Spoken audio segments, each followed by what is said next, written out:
Hello and welcome to the latest edition of Nick Griffin Beyond the Pale. I'm delighted to be here with you. I doubt many of you are here with me at the moment because why on earth would you be sat inside, unless of course you're watching me on your mobile phone, why would you be sat inside in glorious weather such as we're having at the present? I'm not going to be here for too long because I'm going to cook. As you see, I'm properly dressed, including in blazer. But I'm beginning to get quite hot in here. So let's get on with it, shall we? We'll have a dive in the show in a little while and see who's in there. Have we got? Yeah, we've got people here. Lady Matriarch, good to see you. Westover 1314 and Ivan Cooper. So I know that we're alive and kicking, even though I also know that many of you will indeed be joining me later on. So whether you're with me now or later, you're all very welcome indeed. What have I got for you today? Well, all sorts of stuff. Remigration of Libyans. We've got 160,000 of them in Britain, about 100,000 living in Manchester alone. Quite remarkable. I didn't know that till I checked it. But we'll be talking about how on earth could we get rid of them. Also about the summer war.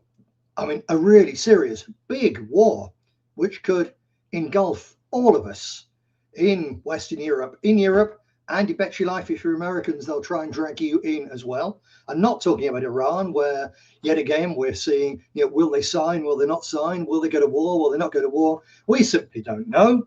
But there's another war looming in the horizon, even if they put that one to bed. But first of all, I want to kick off with a subject I haven't covered for a while, climate change alarmism. Because climate change had rather dipped out the headlines recently, hadn't it? But of course, now it's hot. Oh, all of a sudden, you know why this is? Yeah, it's all those flights that you naughty peasants take for your holidays and so on. It's heating everything up. It's killing all the polar bears. It's going to kill all of us. So we're back on with hysterical climate change nonsense. And classic examples today in The Guardian. 3 headlines, 3 separate stories in The Guardian, which especially because it's now really got online, is now positioning itself not just as the liberal voice in Britain, but in the United States, Canada, across the whole English-speaking world.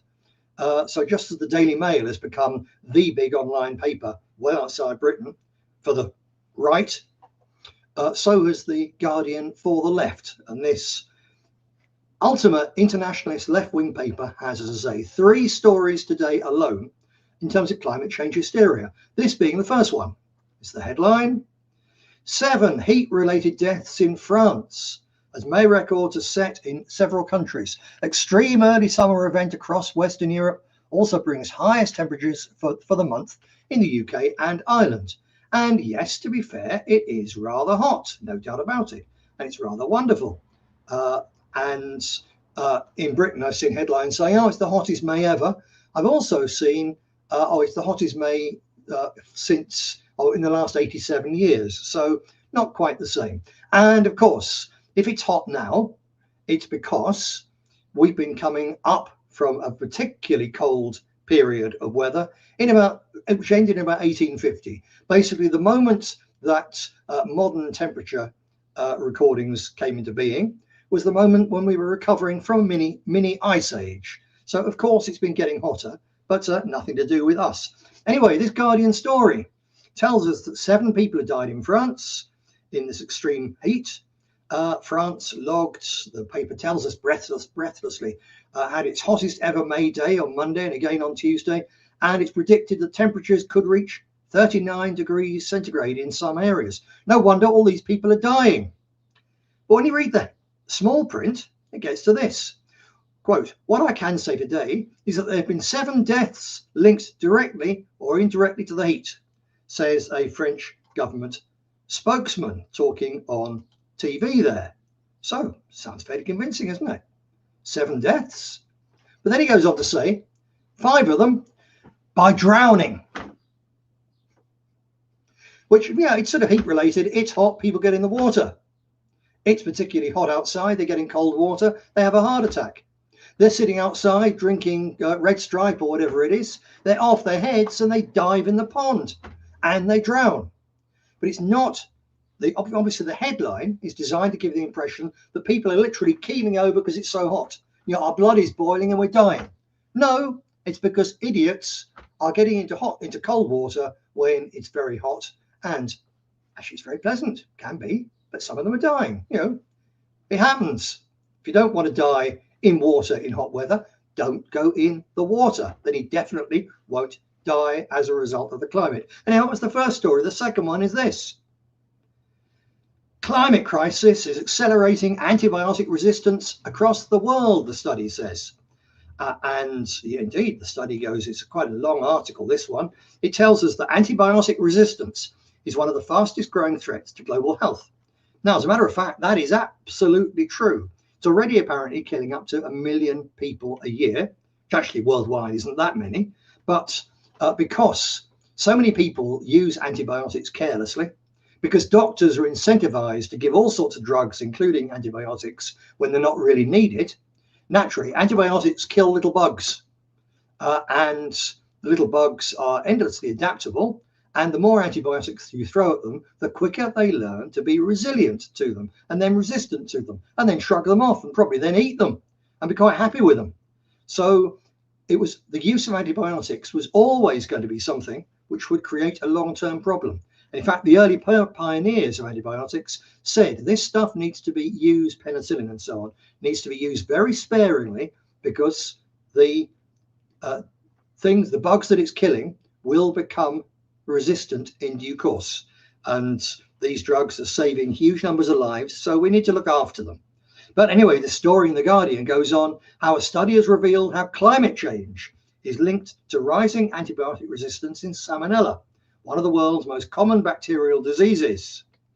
And it says that climate change, this is a study in the Lancet Planetary Health Journal, really serious stuff this. Climate change is associated with a 10% global increase in Salmonella antibiotic resistance genes between 1940 and 1923. Now, do remember that date they're quoting. It's gone up since 1940. Yeah, remember that one, because we'll come back to that in a little while. But what it says, carrying on, it does admit, it says, the main drivers of antibiotic resistance are still the misuse and overuse of antibiotics, which are used to treat infections. But the research suggested the problem is being worsened by climate change. Quote, the accumulated evidence suggests that climate change is an accelerating force behind the global spread of antimicrobial resistance, the study's authors wrote. Rising temperatures and changing rainfall patterns can influence how bacteria survive, mutate, and spread, potentially increasing the exchange of antibiotic resistance genes, they're saying. But they say it must be true because they looked at it since 1940, and 82% of all countries had increases since 1940 in antibiotic resistance genes in Salmonella, with the strongest change in terms of resistance, which they say is climate related, to be found in the Middle East and North Africa, followed by South Asia and Sub-Saharan Africa. So basically, Africa and South Asia. You've had a huge increase in antibiotic resistance bacteria since about 1940. Now they say this shows a clear link because also the temperatures have been going up since 1940. They do admit that there's no proof that this is cause and effect, but it certainly looks like it, doesn't it? They say finally that there's a need to consider climate change when it comes to tackling antibiotic resistance. So I thought, I know what I'll do here for you. I will ask Grok. So I typed away and asked Grok, when did the use of antibiotics become common in Africa and South Asia?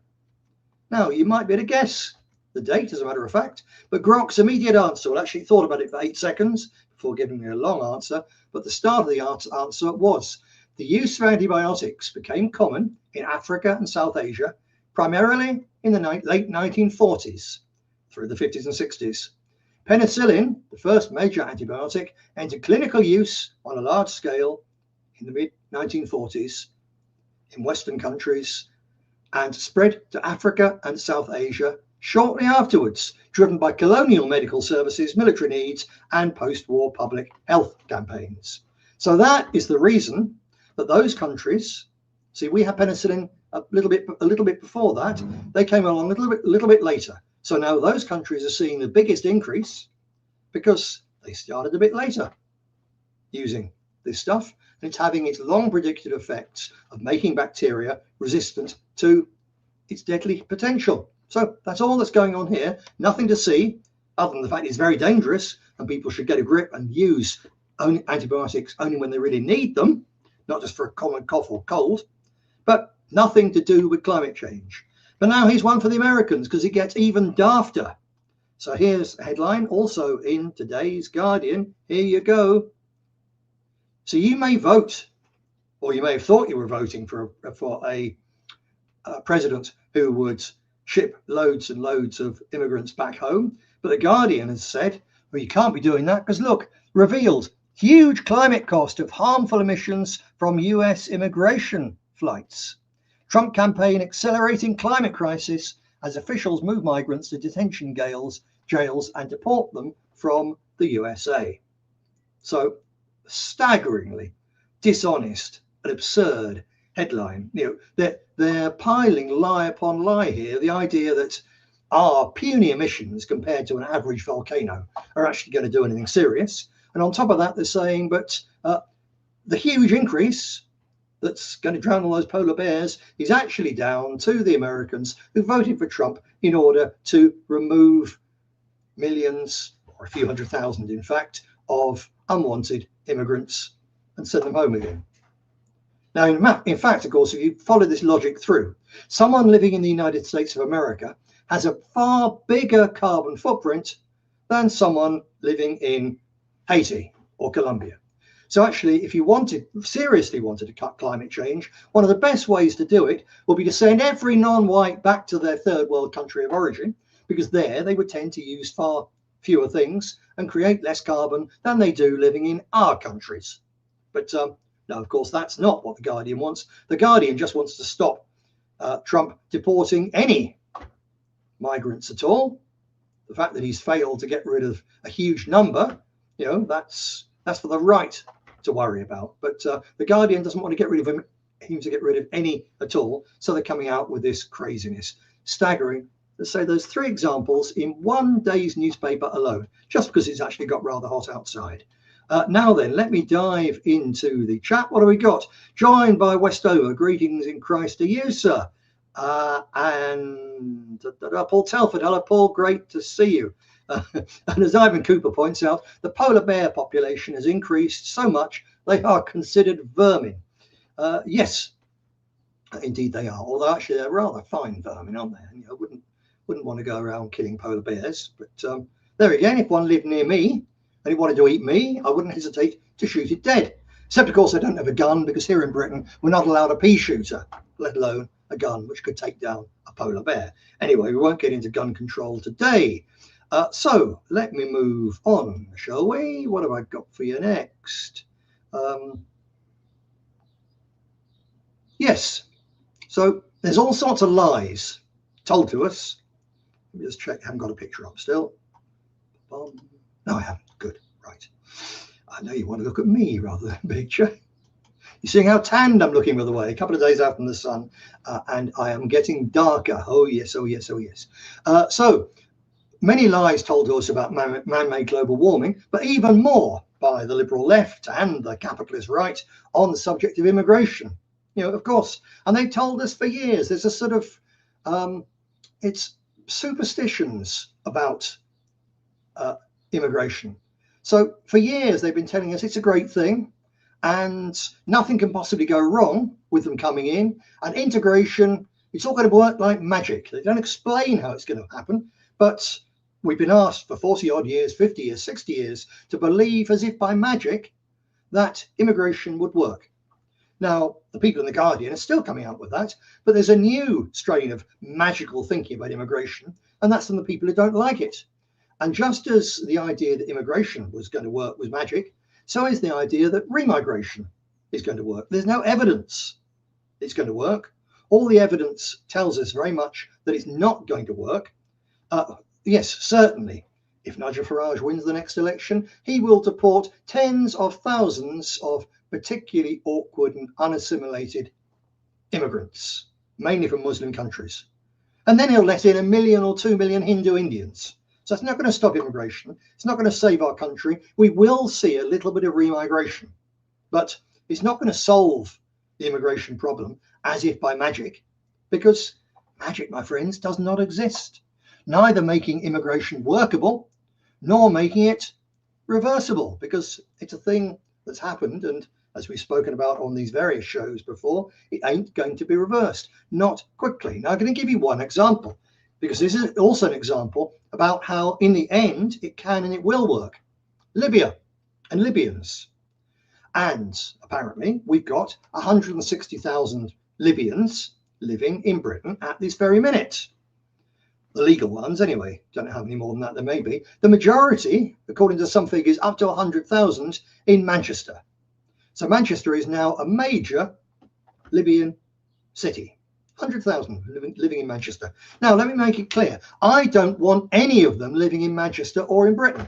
I'm not just talking about the extended family of the Manchester Arena bombers. No, I don't want any of them here. I've got nothing against Libyans. When I went to Libya many years ago, I met some lovely Libyans, really good people, clever people, worthwhile people, very hospitable people indeed. And I'm sure that many of those living in our country are the same.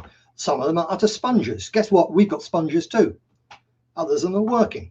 Fair play. But still don't want them here. If they're working on a health service, in our health service, I would far rather that we had British nurses and British doctors in our health service, and that those Libyans went back to Libya to make their health service better.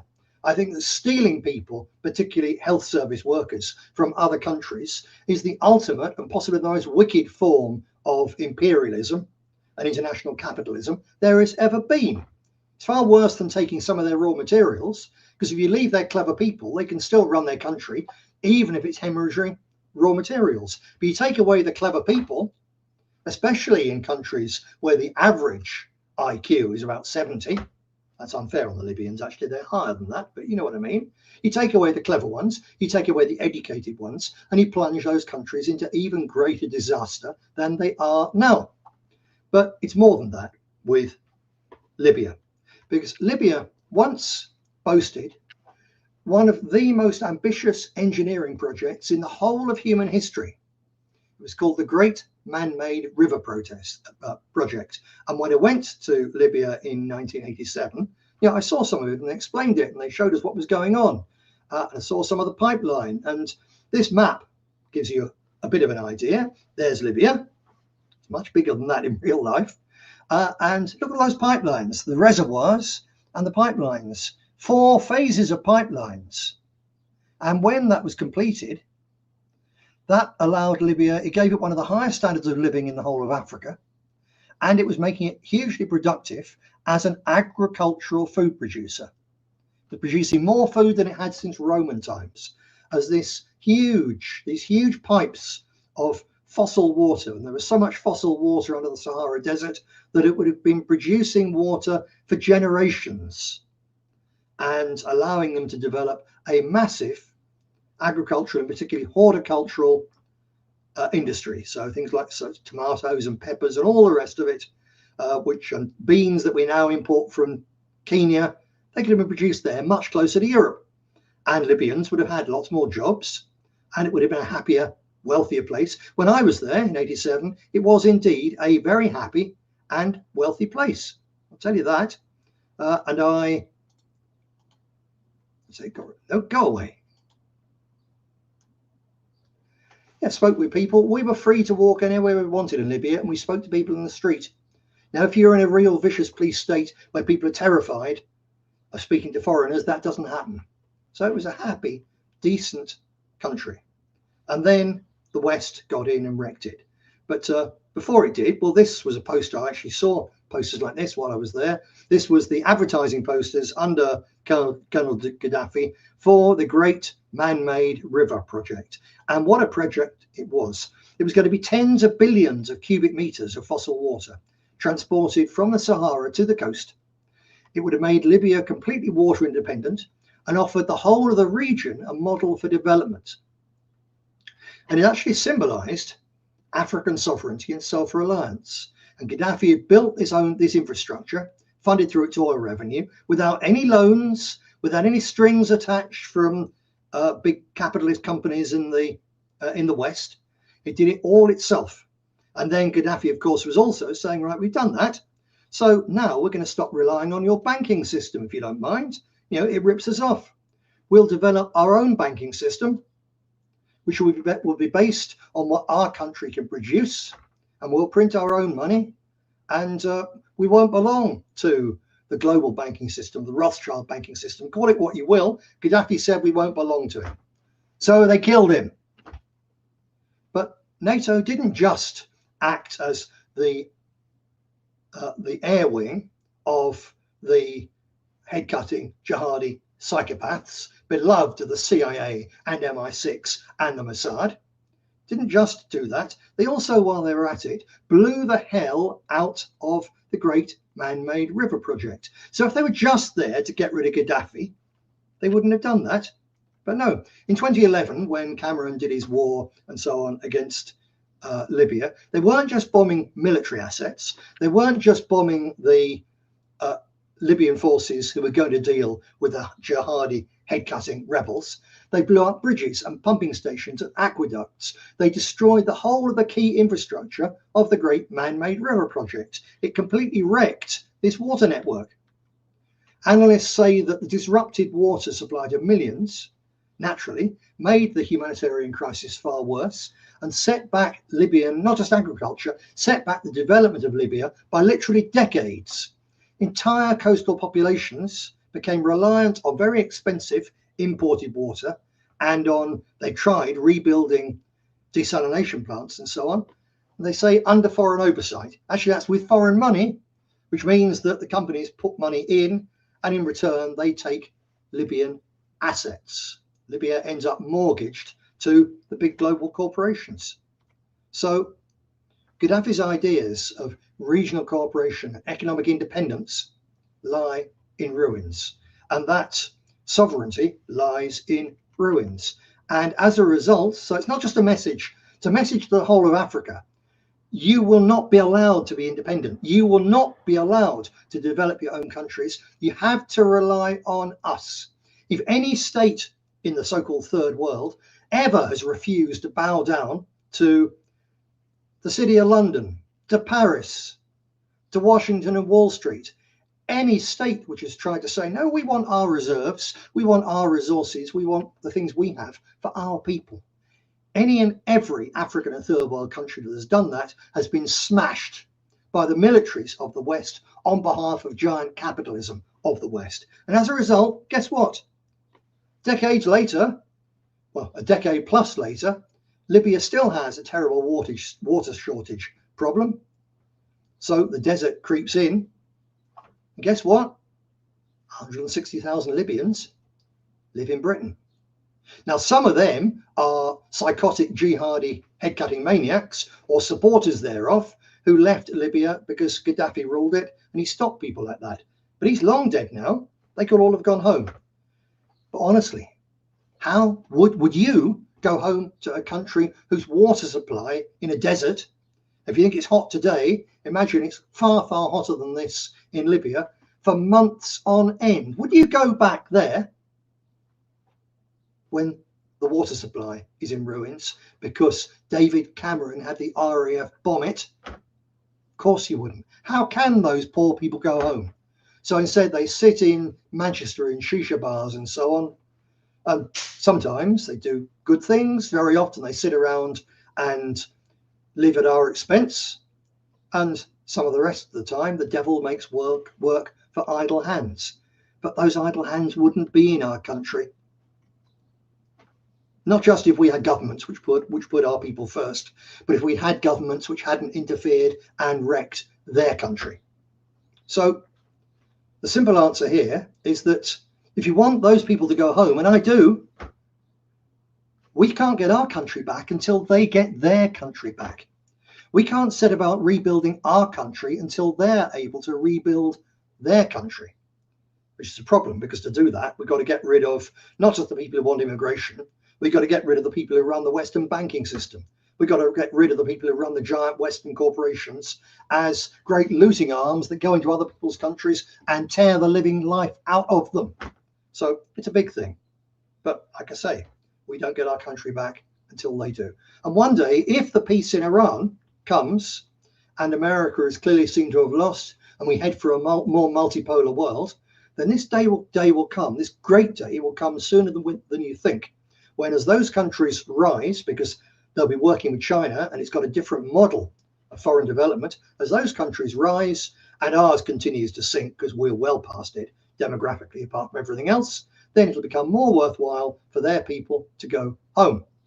Right then, what do we do until then? Let me just before I come on to that briefly, let me just dive into the chat here and see what you thought about that. Here we go, into purged. Yep. Yes, Ivan, you're right. If Gaddafi had waited until the BRICS really came along, he might have been okay. But of course, he was, a man who wanted to do the best for his country. I don't stand at all for all these people who say, oh, Gaddafi was some kind of monster. Bullshit. No, he wasn't. He was an Arab nationalist patriot with a practical socialist tinge, and he made his country far, far better. He took one of the poorest countries of Africa and made it one of the richest countries of Africa and one of the happiest countries of Africa. He wasn't a Democrat. You can't have a democracy in a totally tribal society. It doesn't work. You have to have a strong man. The more places like Britain and America become tribal societies, the more the same will be true here as well. But it was certainly true there. Lady Matriarch really wants some strapping brothers. Yes. Yeah, indeed. Ivan knows his stuff. Libya has had slave markets back. NATO took a functioning society and flattened it, so they bought back slave markets. And of course, also, one of its, because now it can't produce tomatoes and green peppers and stuff like that, one of its most lucrative ways of earning money is to allow hundreds of thousands of sub-Saharan Africans, the ones that Gaddafi used to stop, to pour through, get across the very narrow and fairly quiet Mediterranean and end up here. So the more we interfere with their countries, the more we wreck their countries, the more we get our country wrecked in return. So it's sort of karma. Obviously, there's bad actors involved as well, but there's also the karma. Roger Madison. Thank you, Roger. I'm glad you found that eye-opening. Right then, what do we carry on with? Yes, just briefly for the Brits. That great day when the whole world is free is a long way away. What do we do till then? Don't pretend that remigration is going to happen. It's another piece of magical nonsense thinking. It's also an excuse not to do anything. We've got to get on with organising our communities. Now, of course, at present, a lot of people are saying, the people who still have this superstition that there's political answers to the chaos in which our part of the world now lies, are now setting their hopes on Restore. Or they were. Restore's going to sort it out. Rupert Lowe sorted it out. And now they're horrified because in the last couple of weeks, Rupert has started terminating people's membership because they're saying things they shouldn't. Although he still says he's not getting rid of some people because, it's all about free speech.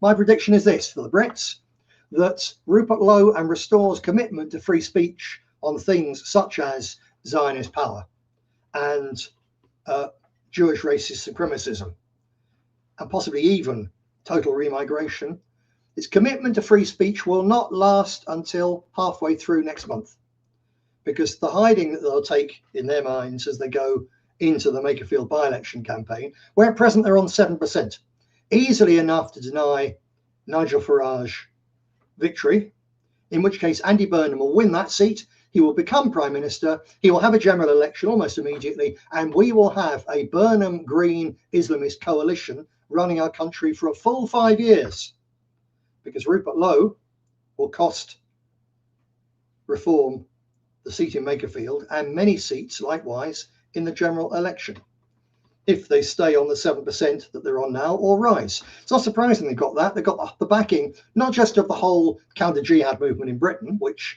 is hugely powerful online, with vast amounts of money poured in to make it so. He's also got the backing, the very noisy backing, of the richest man in the world, one of the most powerful men in social media in the world, Elon Musk.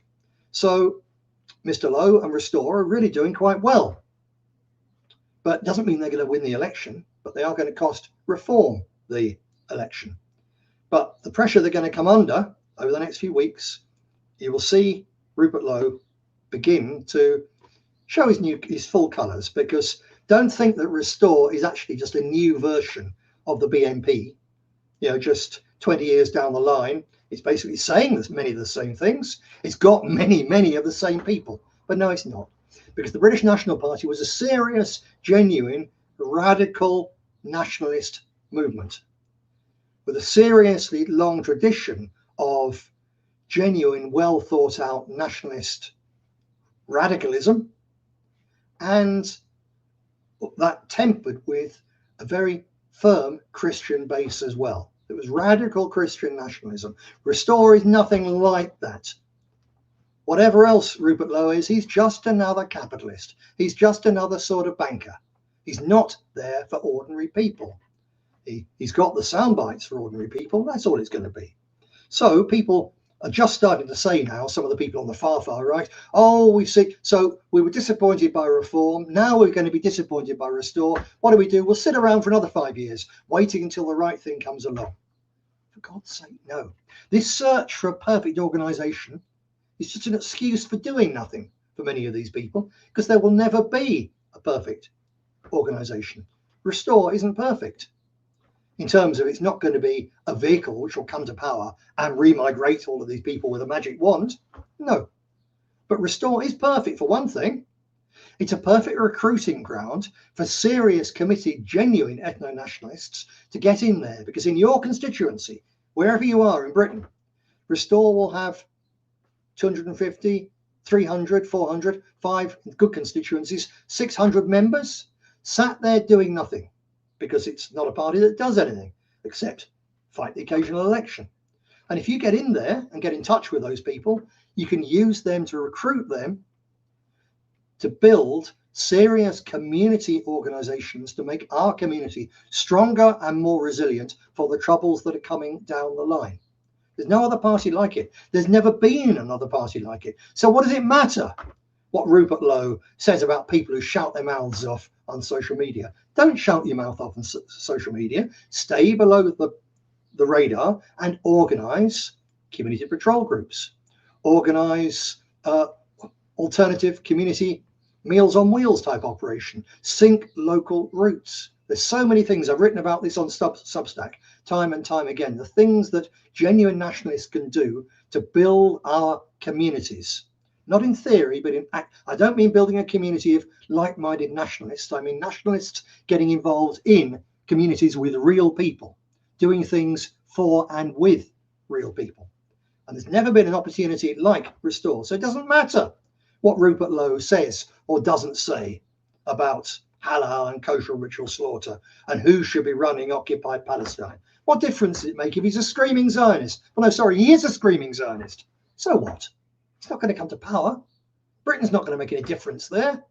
We're a third-rate, bankrupt little shambles of a country. All that matters is how we bring our people together so we can start the long process of taking back our country and putting it right again. And not by waving an electoral magic wand, but by lots and lots of hard work. Right then, let me dive back into the chat here. That's all from directly about Britain, so especially for Americans, Canadians, etc. More for you shortly. Yes, indeed, Paul. I think so. He's jumped on the gravy train. Ivan again points out, yeah, he wants an open marketplace, not a place for people to live. Yes, that's a very sharp point. Lady Matriarch says, that's my page, local indigenous power. And Lady Matriarch's done some very interesting work and exploration and so on that. People can do it. You can do it. If you don't know what to do, come and read what I'm writing in my What Is To Be Done series on Substack. Nick Griffin, Beyond the Pale, would you believe? Right, by the way, we could do with 1 or 2 more thumbs up. There's a few more people in the room now. So Krista Street, good evening to you. Great to see you, sir. So if you haven't yet hit the thumbs up button, please do. If you have, anyway, then please share it. Right then. So I want to talk about warmongering and the fact that in the last, this is now being ramped up frighteningly. We've moved. If you watch, again, if you're a Brit, you'll know I've talked about the recruitment series to the British Army soldier following the Welsh Guards. A desperately, quite a fun, enjoyable, rose-tinted spectacles view of serving in the modern British Army to encourage more cannon fodder to go there. Well, now they've got the same for the Navy as well. They've got a series about the Royal Navy, how powerful it is, and they've got full access to the whole fleet. What, 3 ships? You know, but yeah, they want young boys and girls to sign up for the Royal Navy because they're going to expand it. They're going to die, but you've got to have lots of them. That way you've got more to die, you keep on longer. And the EU nations and the UK are now actively expanding our militaries and the defence industrial bases. Now, I believe that Britain should have an independent, effective military force. The first thing, we should have a nuclear deterrent, which is ours, not an American one. We'd do better off scrapping every single piece of American nuclear hardware which is in our country, because we cannot fire it without the Americans' permission. We'd do better simply to break them up and turn them into dirty atomic suitcase bombs, because that at least would be under our control. We could spend far less money. I believe the best defence that Britain could have would be to look like Switzerland, where every able, sane, adult man of our stock has an assault rifle in his home and is trained to use it as part of the official militia. People don't invade Switzerland, partly because it's got lots of mountains, but also because everyone's armed to the teeth. They don't go using them on their neighbours, no, but they are ready to defend their country if needs be. Do that. Train people to use drones. That's even better, probably. You don't need to spend billions upon billions upon billions of dollars on giant aircraft carriers, which will be vaporized the minute they're up against a serious peer opponent, whether it's Russia or China, or even if it gets too near Iran. But yeah, the West is going wild on rearmament. So I've got this headline from Forbes with you. Now, Forbes is a serious magazine which looks at defense, particularly sort of the in-house magazine of the great and good on defense. Forbes: Germany is rearming for war with Russia. Here's what hundreds of billions of dollars will buy. Have a think about that headline a minute. Germany is rearming for war with Russia. So you could have had that headline in 1912 or 1913 or 1914. And you would at least, if you were a German and you cheered for that, or a German ally and you cheered for that, at least you'd have the excuse that you didn't know any better because you hadn't been there before. But then, less than a generation later, you could have had the headline again in Germany, when Germany was again rearming for war with Russia. And that war particularly did not end well for Germany. You know, we won the war. We did not win the war. Russia won the war against Germany with some help from the Americans in terms of armaments and Sherman tanks, etc., and a lot of help from General Winter. But Russia and the sacrifice of the Russian people won that war. And there is if Germany, which had had decades of real poverty, which had produced tough people, which still had a large birth rate, had a far higher birth rate at the start of the First World War than Britain had, particularly amongst its middle class people, the officers and so on. And then it had 7-8 years of an extraordinarily committed nationalist government pushing it to rearm and to make the most effective military machine the world had ever seen. And if that Germany couldn't beat Russia, how the hell can the NATO rainbow waving spoilt brats who are the last Germans left, the tiny sadly shrunken number of young Germans who are there now, how the hell are they going to fight Russia? The Turks living in Germany might fight Russia if they were in Turkey, in a Turkish army. If it came to it, the Turks are pretty tough when they're fighting for Turkey. But if you think the Turks are going to fight and die for Germany, then I've got a bridge in London I desperately want to sell you. But that's the headline, and you can see headlines like that all over in the British press as well, the Telegraph, the Times, etc., etc. And they're all convinced that we can go to war with Russia. Not just that we can, but that we're going to. And it's actually a good idea. So I was looking through this. This Forbes article says that European NATO members, so not America, saw military spending rise sharply, a 14% increase last year to around $864 billion. $864 billion. And they tell us they haven't got enough money to rebuild our infrastructure. They haven't got enough money to actually find the causes and a cure for Alzheimer's. Now, we can't afford any of that. We can afford between us to blow $864 billion in a year on defense spending to go and fight Russia, which is also short of young men, but not as short of young men as we are. Many of the countries are now spending well above the 2% benchmark that NATO set.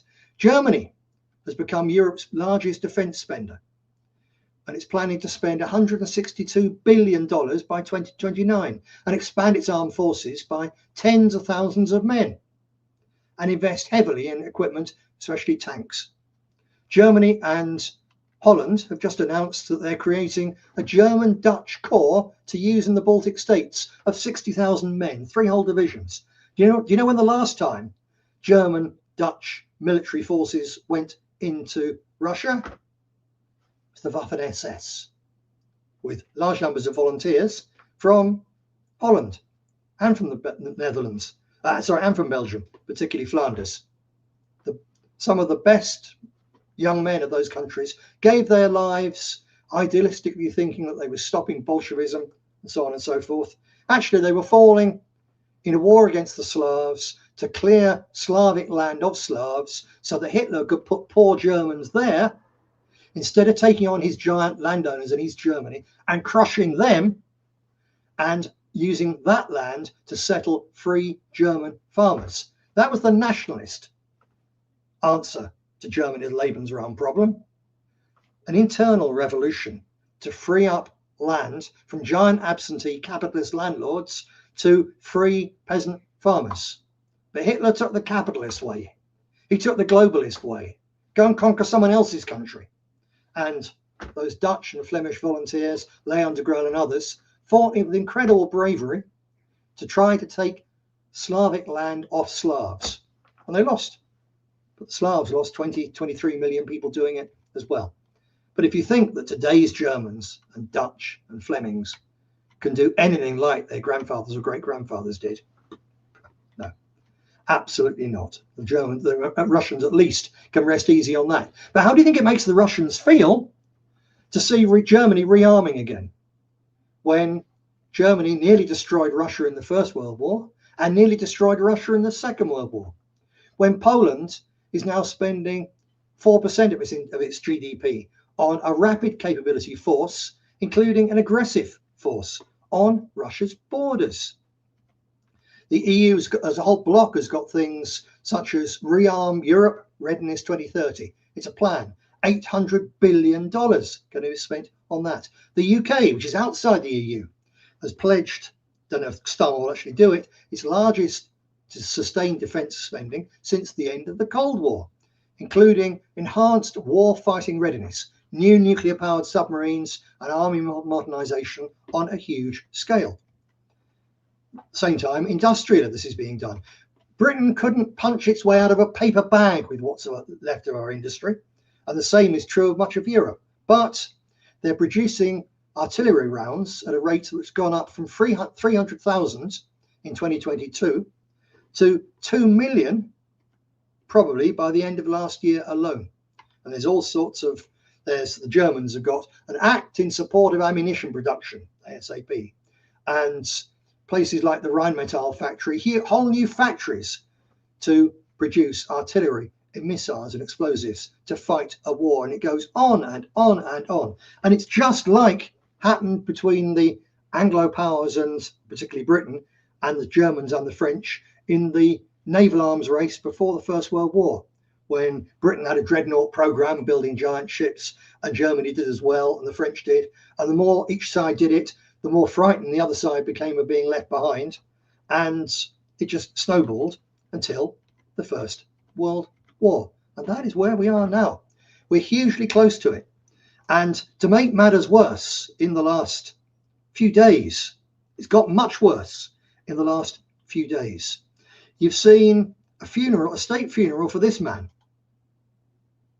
Andrei Melnik, who was one of the leaders of the Organization of Ukrainian Unity, which was a political stroke, militia stroke, psychopathic ethnic cleansing force, which existed in the Ukraine, particularly during the Second World War. And Melnik wasn't the worst. Stepan Bandera led an even more extreme faction of the organization of Ukrainian nationalists. But Melnik was one of its key leaders. And his organization went on to massacre hundreds of thousands of Jews and hundreds of thousands of Poles and hundreds of thousands of Russians, all of them unarmed civilians. The massacres that the Ukrainians carried out against the Poles were so utterly bestial that the SS were horrified by what they saw and insisted that it stop. It was an incredible time. And this man, his remains, he died in exile in Canada, and his remains, along with those of his wife, were repatriated to Kiev with the full support of the Canadian government, i.e. of NATO forces, just the other day. And we had this state funeral. Have a quick look.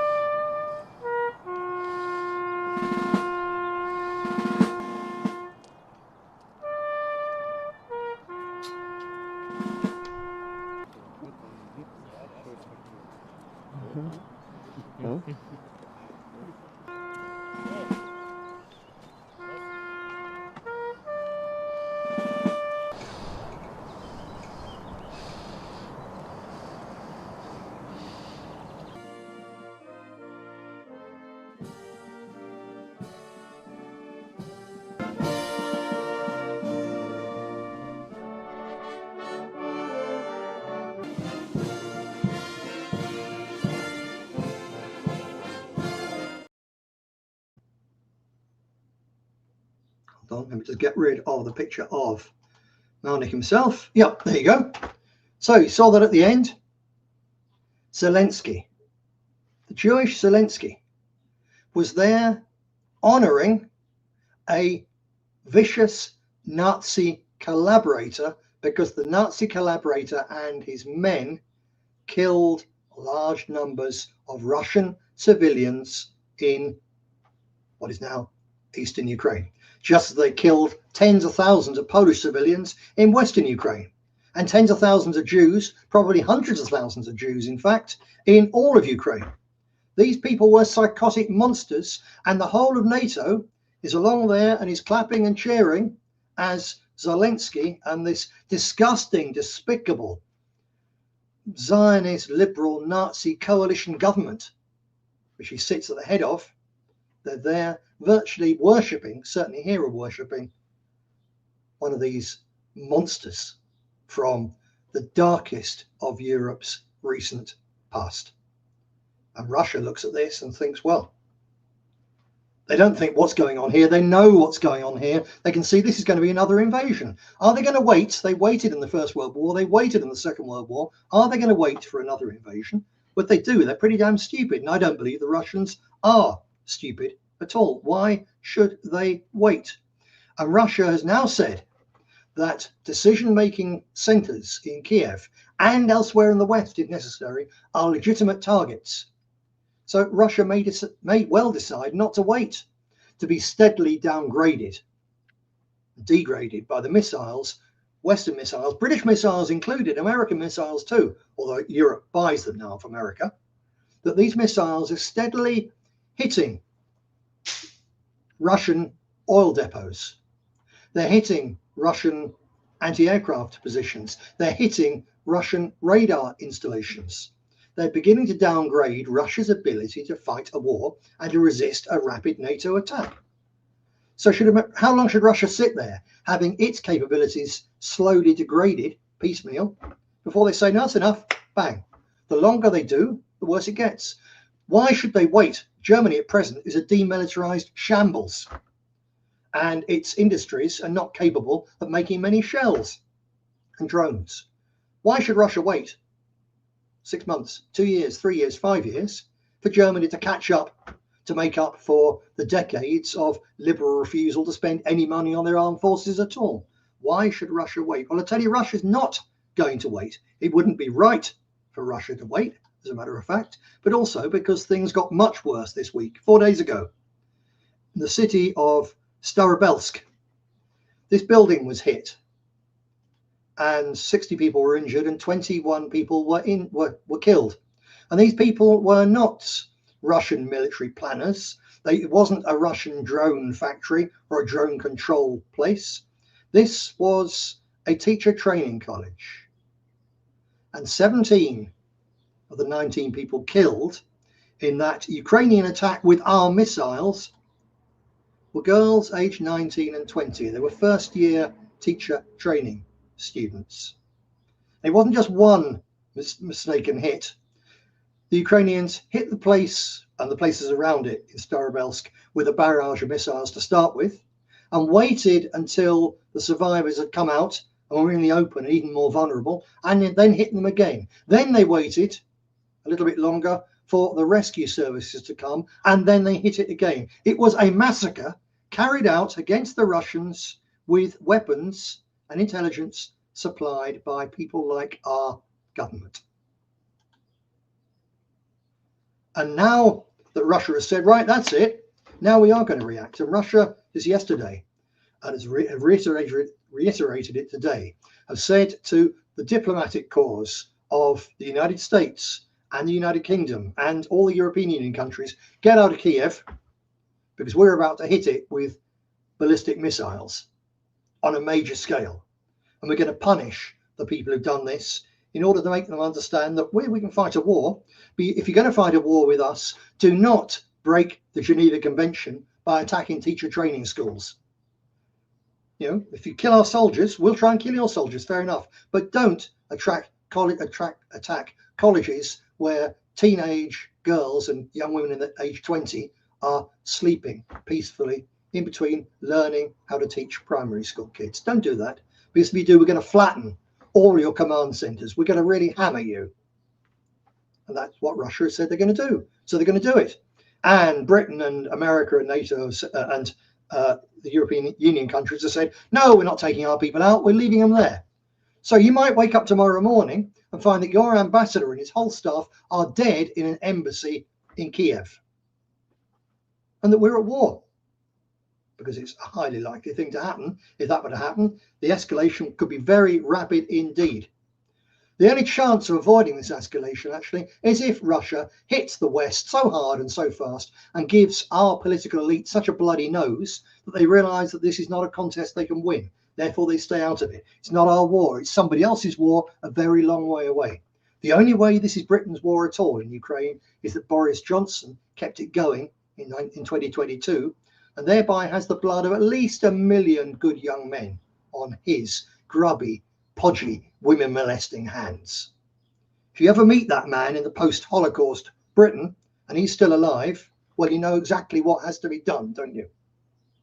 Because he'll be responsible for the deaths of millions upon millions upon millions of us, of our people, of your loved ones, because he would have been the one who turned a border quarrel started by Ms. Newland and the American neocons with their illegal coup. Started by them, this border quarrel is snowballed and could indeed it could really make this summer hot. We're that close to it. Even as possibly in Iran we reach some sort of peace deal, we've got this one about to blow up instead. Utter bloody madness. Anyway, let me dive back in and have a chat here. Yeah, you're right. The elites have lost this sense of fear. Thinking themselves wise, they became fools. Absolutely so. Yeah, that is correct. I speculated on Substack some months ago, actually, now that the problem here is that old men with power have an instinct to go to war because their instincts develop in the times when we lived in little hunter-gatherer tribes. And if the chief of the tribe, the old man, takes the tribe to war, either the tribe wins and he gets sex slaves and pushes his genes onward through the generations, or the tribe loses and he gets young widows and does the same thing. So I fear that old men with power actually have a tendency to love war.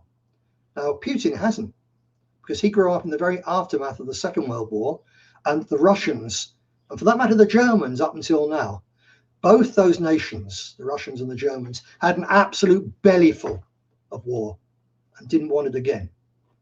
But the politicians they've got now, these females who have no concept of what it involves, and feminized men who have no concept of what it involves, they think we can have a war. Yeah, why not? What could go wrong in a war? lots of things can go wrong in a war. I'll tell you that. John Kapasaki, good to see you here, John. Yes, if they can't define a woman, I'd hate to see them try and define a man. They couldn't define the day of the week, could they? Desperate people, I'm afraid, but it's dangerous for us. Right then, so that was the tragedy in Starobelsk, which I've told you about. And what have we got? That's it, really. Time's up. Next week, I'm not at all sure I will be with you, because I will be over in Northern Ireland helping out with the Temple Uniting ceremony and visit. So if I'm with you, I'll be with you, but if not, that'll be why not, and I'll join you the following week instead. I'm going to leave you with an end slate, which is rather topical because it's Johnny I Hardly Knew You, which is a song at least 250 years old, which was repurposed even more as anti-conscription song in the First World War in Ireland, and became very popular. It was revived with the 60s folk revival. The Dubliners did a great version. Tommy Mackham, the Clancy Brothers, the Dropkick Murphys, if you're an American, and Joan Baez also did a really good version of this song, which is the one that I've got for you. So let me just find where we got this on the stream here, waiting to go. Yep, I've got it. So this is Joan Baez's version of Johnny I Hardly Knew You, a reminder that wars may look very glorious from a distance, but they're really not. They're better avoided. If your country gets invaded, go to war. If your government tries to take away your freedoms and swamp you with foreign people and throw you in prison if you object, at a certain point, you will have to go to war. Those wars are justified. But a war thousands of miles away, in a quarrel about which we've been lied and lied and lied to, no, absolutely not. So I'll leave you with that, and a reminder that freedom is never free, because the tree of liberty must be watered from time to time with the blood of martyrs and of tyrants. Deusvold. So this song I used to sing years and years ago, and it's suddenly become very appropriate again.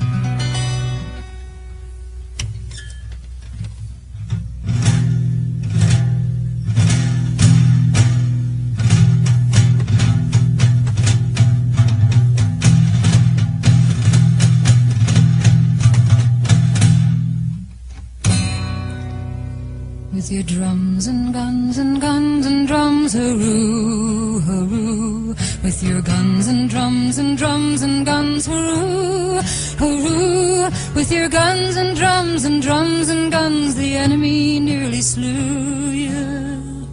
My darling dear, you look so queer. Johnny, I hardly knew you.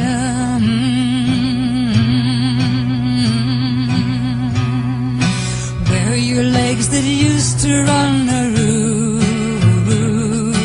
Where are your legs that used to run, hooroo, hooroo? Where are your legs that used to run before you left to carry a gun?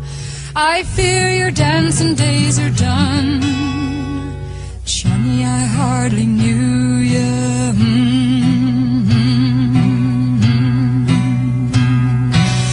Your eyes that were so mild, hooroo, hooroo.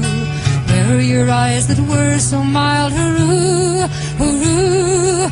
Where are your eyes that were so mild when my heart you did beguile?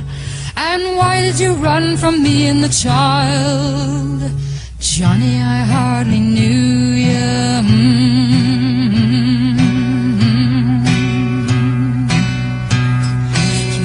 An arm, you haven't a leg, hooroo, hooroo. You haven't an arm, you haven't a leg, hooroo, hooroo. You haven't an arm, you haven't a leg. You're an eyeless, boneless, chickenless egg, and you'll have to be put with a bowl to beg. Johnny, I hardly knew you.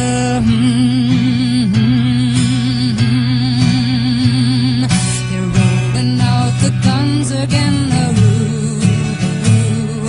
They're rolling out the guns again, hooroo, hooroo.